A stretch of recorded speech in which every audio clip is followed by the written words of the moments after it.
Hello, it's Philip Taylor speaking from Richmond Green Chambers, and I'm looking this morning at a book from Law Society Publishing. It's actually in the Toolkit series that they've produced, which is extremely helpful for lawyers. This one's called the Anti-Bribery Toolkit. It's this thing here, this book here.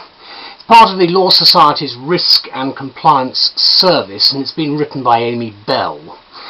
I think it's a very important book for a lot of reasons. There's a lot of misconception about the bribery legislation at the moment.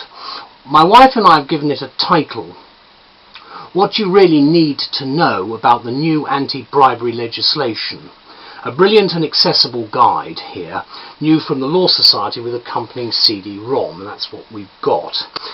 The book is very small. It's a little paperback. That's the back. You've got a nice little CD there. You've got some useful little chapter headings. The final chapter, there's only one annex, which is an audit checklist, and there's a bit of auditing at the back. But do read the bit at the front, because I think that's very helpful. It sets out in the foreword what this new service that the Law Society are offering is aiming at. And then the law is stated. We kick off straight away with what is bribery, and then we go through in various chapter headings. There are nice little numbers at the side so you can find what you're looking for. There are no footnotes as such, but you do have paragraph numbering, which is also quite helpful.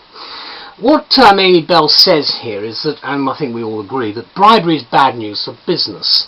Apparently a quarter of UK-based international companies surveyed fairly recently said that they had lost business to corrupt competitors in the previous 5 years. As for the financial penalties, these are formidable to say the least. If any of your clients get caught under the new legislation, obviously there are severe penalties now at stake. Commercial organisations, therefore, of any size have got to, in the words of the Law Society, review their procedures and look to their lawyers for the development of policies and training to establish anti-corruption safeguards, and this toolkit obviously is here to help us. So what the Law Society have done is duly produced 3 extremely informative and helpful toolkits. This one is about anti-bribery activity, and there are other areas which we've reviewed separately. It's produced in a handy paperback format with a CD, and each of the toolkits that we're looking at has emerged as a result of new and significant legislation. So if you and your clients are or might be directly affected, in this case by the Bribery Act, you might decide to acquire this toolkit just to see how you're going to deal with the legislation that Parliament has produced. There are, of course, the 3 other areas. That's the COFA toolkit and the COLP toolkit, which we've, as I say, reviewed separately.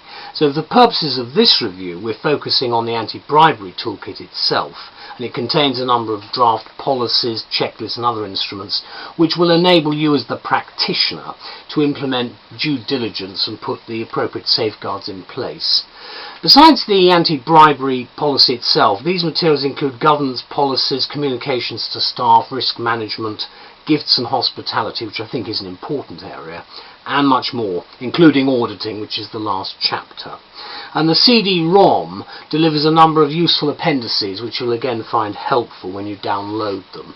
So for convenience, succinctness and clarity, it would be difficult to surpass this toolkit in our view, and its companion volumes, for what you're getting, because you're getting really useful advice for the future. As the author, who's an experienced person in this field, she manages the compliance team at Pannoni LLP, and therefore the content reveals a practical approach which will prepare you as a busy practitioner for what you need to do. So I'd like to thank Amy Bell and the Law Society for an excellent new toolkit. It's a good initiative as well for the second decade of the 21st century. Thank you very much. Bye-bye.